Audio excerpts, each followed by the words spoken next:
Good morning everyone. In today's video we are going to talk about astrological aspects once more as a continuation to our previous video. But this time we are not going to discuss defense mechanisms, but we are going to discuss mental conflicts. How can we see mental conflicts in the chart will be today's question. Now, it is probably known to many of us that studying specific planetary aspects is a way to give hints for the existence of unresolved internal conflicts, which could lead to mental illnesses. Now, this has been especially related to the moon aspects, and secondly to aspects to other personal planets. Some hints of that type can be used, but we should be aware of not overdoing with those hints, not marking someone as a mentally ill person, just because he has one or two aspects like that in his natal chart. The moon is very important, nevertheless, especially when forming aspects to outer planets. Emotional distance, for example. Freud, in his psychoanalysis works, referred to hysteria as an art of lacking sexual contact. Today we might say that a woman or a man is emotionally cold during sexual, or doesn't want to have sex. There is an emotional distance. The moon to Uranus, they might express like distant emotional behavior inside relationships, and an unwillingness to come close or have physical contact, that is sex. Many times when someone makes the attempt to come closer, there are emotional outbursts as a result. These people do not want to get pressured, so they interpret emotional closeness as pressure. And when someone comes too close to them, they hit back like that, in a way of speaking. They push back. A tendency towards over-idealizing someone. That could be a first step to what in mental health we call paranoia. Of course, not every time we see something like that in a chart, we should say that someone is paranoid. But when there are hard aspects of the moon to Neptune, there could be a tendency for this person to allow itself, for example, to become a victim in its relationships, to tolerate things that a normal person would not tolerate, to allow himself to be fooled. These are things related to being lied to or being betrayed to, or not being able to keep keep boundaries or limits. A tendency towards depression when there are hard aspects of the moon to Saturn.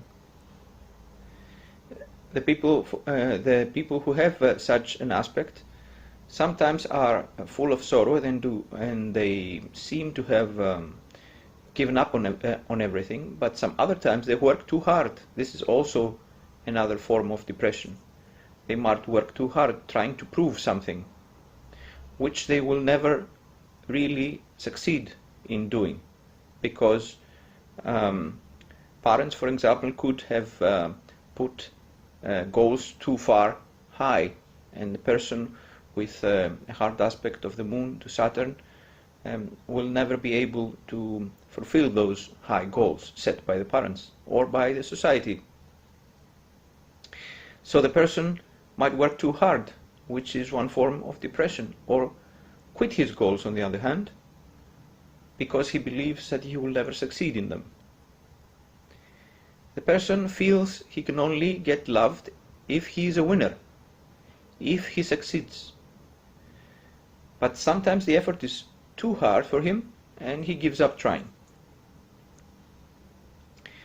Another tendency towards abuse or an attraction to death, or maybe self-injury, could come from hard aspects of the moon to Pluto. The person might then confuse violence with love, molestation with love, abusive partners with loving partners. He might be mistaking these partners for loving partners. He might allow himself to be mistreated because he believes that this is a form of love. But he also might become abusive himself. He also might try to injure himself. Commit suicide is one form of hurting ourselves. He also might be manipulative in his feelings or in other feelings, try to manipulate feelings.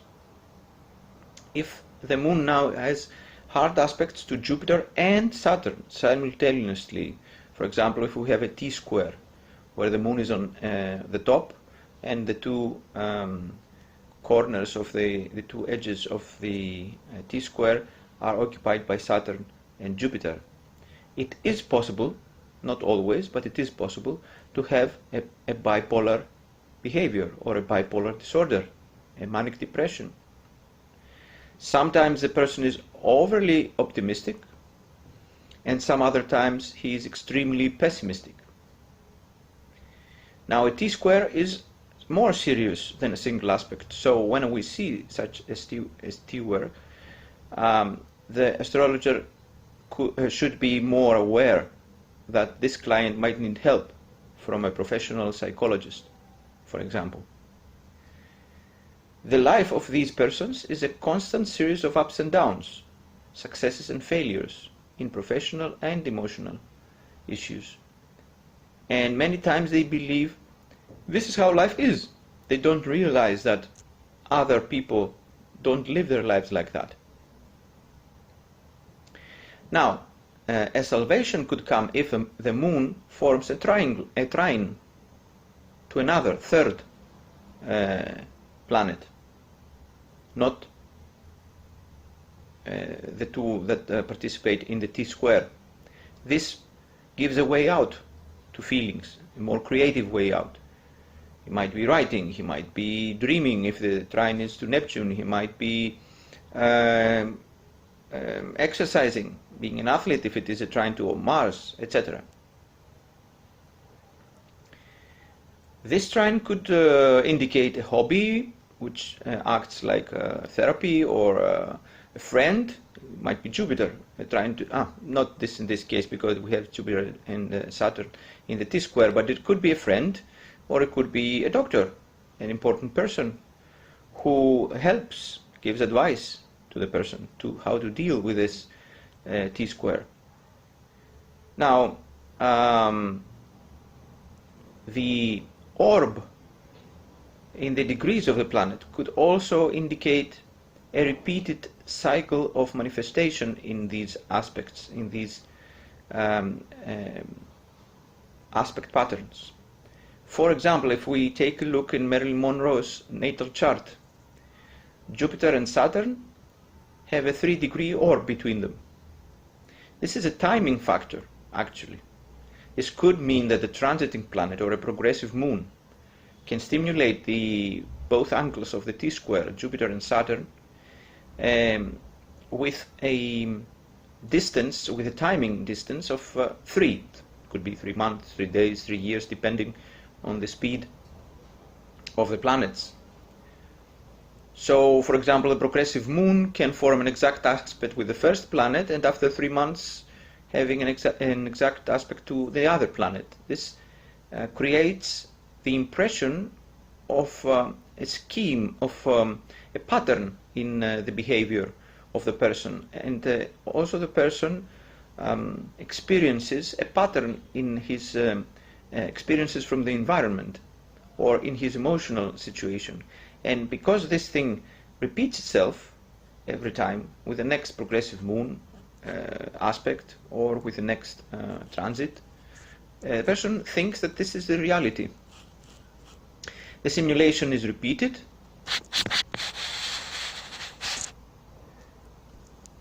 and a pattern is created where manic and depressive behavior follow one another in specific and predictable time intervals, which is an important factor, because in manic depression a characteristic of recognizing manic depression is exactly the fact that this happens again and again in predetermined time intervals.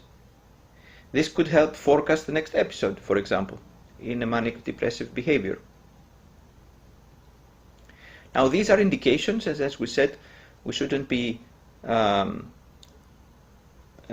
allow our prejudice sometimes to call names to a client and say you are you have manic depression because you have this aspect pattern in your chart. But this is an indication which is important, and we should be at least thinking about helping the client seek help in professional help if we see that this repeats itself and manifests itself again and again. It's far from correct, of course, to assume that a person's behavior is only influenced by a single aspect or a single aspect pattern. We have to see the entire chart. For example, the moon could have a way out through a trine, so the behavior of the person could have a way out of a hard situation, a hard emotional situation. Behavior could also be modified according to defense mechanisms of the ego, the issue that we addressed in our last video. For example, this moon that finds itself between Jupiter and Saturn could try to express itself in the opposite sign, in the opposite house, as a way out. In that opposite sign or opposite house, the moon could have could be the ruler of the sign, or could have better dignities, better essential dignities, or accidental dignities. This way, the person could find a better way to express his feelings by changing the way he expresses it, or in a different domain and in a different way. Apart from moon aspects, some aspects of other planets are also important and might be related to mental conditions or traumatic experiences. For example, hard aspects of the Sun or Mars to Saturn or Pluto could suggest a sense of lower self-esteem or some kind of emotional emasculation or forced integration of violence as a former survivor. What I mean is you might have a very strict father who molests you, and you believe you're not worthy. Or he's very strict to you, and as a man you are not allowed to grow. He tells you all the time that you're worthless. Or if you are a woman, that you will never be happy with anyone, or that you are not female enough. You might have a mother that says similar things. Also, young people could integrate violence, believe that violence is an acceptable way of expressing, because they have also suffered violence, and with a Sun-Pluto square or Mars-Pluto square, they might integrate that as being right, because they're forced to do that. It's a way of forcing it, forcing us to integrate such a notion. Now, traumatic experiences could also be related to moon aspects in the progressive chart in the first years of life. It's very important to examine the progressive chart for the first 5 years of anyone's life and see what aspects the progressive moon forms during this time. For example, one could not have a Moon-Saturn hard aspect in the natal chart, but it could have happened in the progressive chart in the first years of infancy or childhood. If it was an infant, it could also mean that he had a serious illness as an infant. If it was after the first year or 2 years, it might mean that for some time the child has been left alone, or that it has been restricted, punished. An aspect of the moon to Uranus could also mean that the child felt exposed to strangers. The parents weren't there. For example, they left for another country to work there and left the child behind with the grandparents, but the child didn't feel that warm with the grandparents, so it felt exposed to strangers. An aspect of the moon to Pluto could mean that they had fears in the first months of their lives. For example, they were in a dark room and they had fears of survival, and that left a mark in their emotional construction. These feelings might seem temporary and normal, like all children have things like that, but they leave a mark because the person is very young, and they leave a mark and fears that later on come again when a transit comes or another progression and stimulates that position. They could create important mental recordings in us, and they might require a lot of effort for the person to overcome them in the future. So it is of great value to study these aspects, and mainly those of the moon in the natal chart, as well as the progressive chart. If anyone wants to examine any examples of the chart of Marilyn Monroe, for example, is a good example that I referred to it before. We have many sources for the chart of Marilyn Monroe. June 1st, 1926, 9:30 in the morning, Los Angeles, California, is in one source from Astrology Weekly site. And if you have seen this chart, you probably have noticed that the moon does a square to Saturn. Saturn is in the 4th house.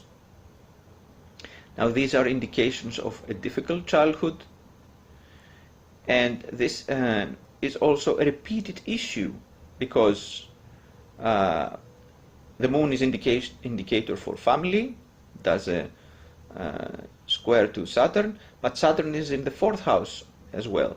So from two angles the family is related to Saturn. One angle is the house position of Saturn, and the other angle is the aspect that the moon forms to Saturn. This is a repeated issue. We come to the same issue from two different angles. We call that a repeated issue. A repeated issue is a relationship between two planets which appears repeatedly in a natal chart, directly or indirectly. In this case, we have a direct relation between Sun and Saturn, the moon and Saturn, because they form a hard aspect, and we have an indirect relation because Saturn is in the 4th house, the house of family. Now, this repeated issue, Moon-Saturn issue, is very difficult for Marilyn, was very difficult for Marilyn, because it was related to the fact that she had a difficult childhood. Her mother was not there after an age, and she was unable to take care of her. So she was going from family to family, and she was also molested by relatives. That's why she left very early, and she married very early. The first marriage was very early, so that she could leave relatives' house and avoid further molestation. Now, she also had moon in Aquarius, which means that she was not very demanding in emotional issues. She didn't really seem, at least, very demanding or very giving as well in emotional issues. She was pleased with simple things. Aquarius is a simple sign. It doesn't require too much drama, like Leo, for example, or too expressive, loving gestures.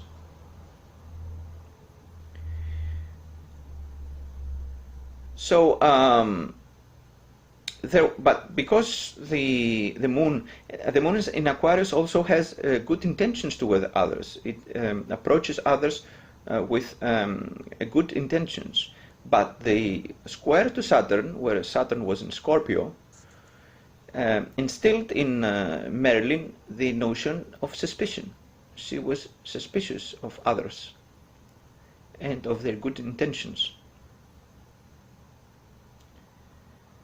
Now, when the moon has a hard aspect to Saturn square, we said that it can overcompensate by trying to express itself in the opposite house and sign. The opposite house and sign for Marilyn's chart was Leo in the first house. So this moon tried to overcompensate by expressing itself as a moon in Leo in the first house, and thus we have the diva that is being born. Now there, in the opposite house, the first house in Leo, we have a planet there, Neptune. Neptune in Leo in the first house in the chart of Marilyn. And the moon, along with Neptune, gives us the actor and the drama, the one who stars in the drama, the protagonist. We may assume an overcompensation of this moon to the opposing house, and this is very likely, and it is very likely that Marilyn's moon expressed like a moon in Leo. She became a diva, a star, and also a bossy woman, which is the opposite from moon in Aquarius. Moon in Aquarius is usually not bossy to others, it's actually serving. And she could easily display that behavior because she already possessed ascendant in Leo and Neptune in Leo in the first house, so it was very easy for this moon to integrate into that environment. Now the moon, besides forming a square to Saturn and an opposition to Neptune, also forms a conjunction with Jupiter in Marilyn's life. So there is another way out also. This way out also has been tried by Marilyn when she married Arthur Miller. Jupiter was in Aquarius. It was an intellectual Jupiter.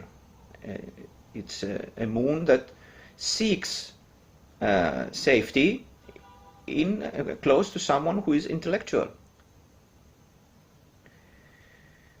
Now, in this chart, the malefic planets are very important because Saturn is in the 4th house, Mars and Uranus in Pisces are in the 8th house, and Pluto is near the cusp of the 12th house. So whatever attempts Marilyn made with the other planets to make something of her life, which she did, of course, these malefic planets had their last say. They formed a grand trine between them, and a grand trine is not always a good thing if it relates malefic planets.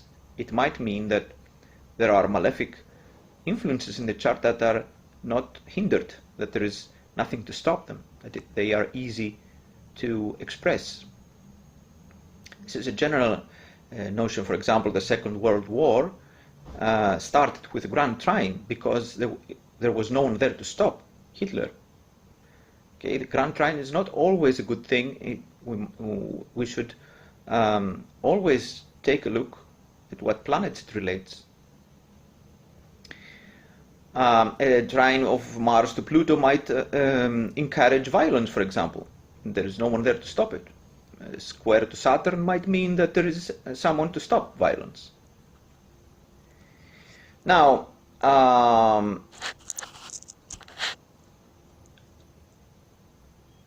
the lack of difficult aspects to malefic planets could indicate, as we said, that there was no counterforce to stop the expression of malefic planets. And Mars-Uranus in Piscis in the 8th house is a strong indication of a tendency to hurt oneself, and to commit suicide, for example, as a way out. Mars in Piscis is somehow related to that notion. Now, forming a trine to Pluto and Saturn makes it even worse, because it means that there are forces which encourage this notion, use of drugs, for example. Mars in Piscis as a way out, as a way to kill yourself in the 8th house. And Saturn and Pluto in trine encourage that, or accept that, or believe that this is a good thing or acceptable thing, or you deserve it. You deserve for this to happen to you. Sometimes it is preferable to have a square to Saturn, because Saturn will this way stop the development of these forces. If Mars and Uranus in the 8th house had a square to Saturn, this could have been avoided, even by a strict father. Otherwise, nothing stops the development of these forces. You have malefic planets to malefic houses, right? So, 4th house is not malefic, but 8th and 12th are malefic houses, and they have malefic planets, Mars and Pluto. And if Saturn in the 4th house, for example, is a parent which says that you are not, you don't deserve happiness, and forms a trine to Mars in the 8th house, it is as if it tells you you don't deserve life, for example. You don't deserve to be here. You better kill yourself. Another example of moon aspects is the chart of Princess Diana. I believe you probably also have seen the chart of Lady Diana. You can find the charts in the comments below the video if you want to see them for yourself. A source from Astrology Weekly site says July 1st, 1961, 7:45 p.m. Sandringham, England, for Princess Diana. Now here the moon, it does not. Here the moon is in a different position. It forms an opposition to Uranus. So there is not really a question of overcompensation and going to the opposite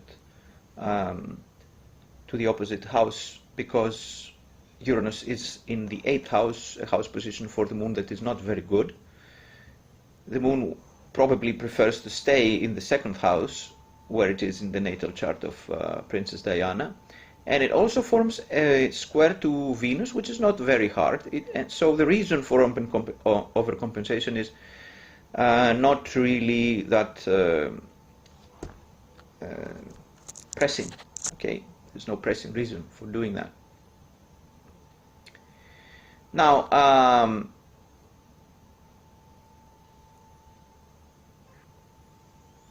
there is, of course, an issue between changing behavior, in changing behavior between the moon and Venus. When we have a woman where Venus and the moon form a square, this means that the emotions of the woman and the external behavior do not match very well. The woman behaves differently than how she feels. And she might like someone, but she still is not approaching him or accepting his propositions, for example. Or she might like someone, but not allow herself to be close to him, or she might not like someone and tolerate him nevertheless. So Venus in Taurus in the 5th house is a very good position for Diana.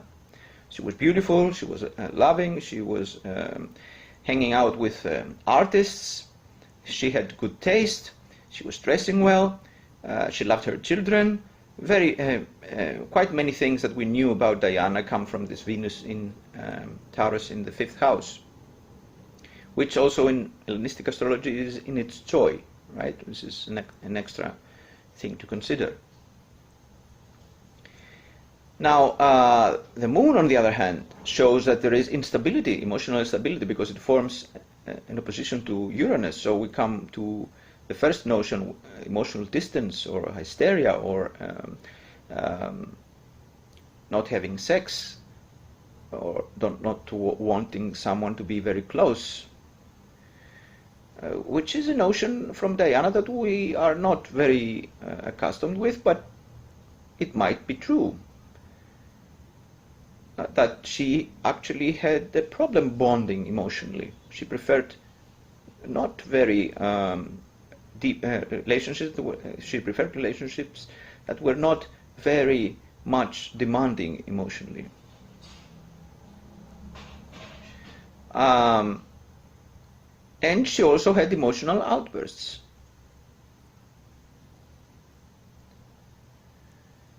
The square between the moon and Venus also seems to give the impression for a person that he doesn't know what he wants to be happy.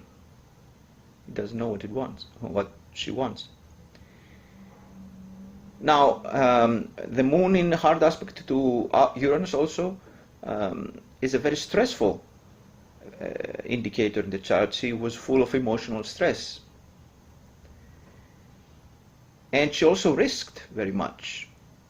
Uranus in 8th house, she was close to danger. She had Uranus, Pluto, and Mars in the 8th house. She somehow felt attracted by danger. We see that for the fact that she was an ambassador of goodwill and visited narc fields, for example. And many times she might adopted an attitude of being provocative to danger. This again is not very known to us as a notion, but it might be an explanation, for example, for her accident. Now, this constant stress had a way out, though, because the moon formed a trine to the midheaven, and thus moon in Aquarius, which is a giving moon and loves everybody. It has a difficulty doing personal relationships, but it is a very good moon for loving the world. Forming a trine to the midheaven gave us a person who was a great philanthropist and loved the world. But she had a problem with her personal relationships. And the divorce was also unavoidable with a moon Uranus opposition. This is a very strong indicator that there will be a separation sometime in one's life.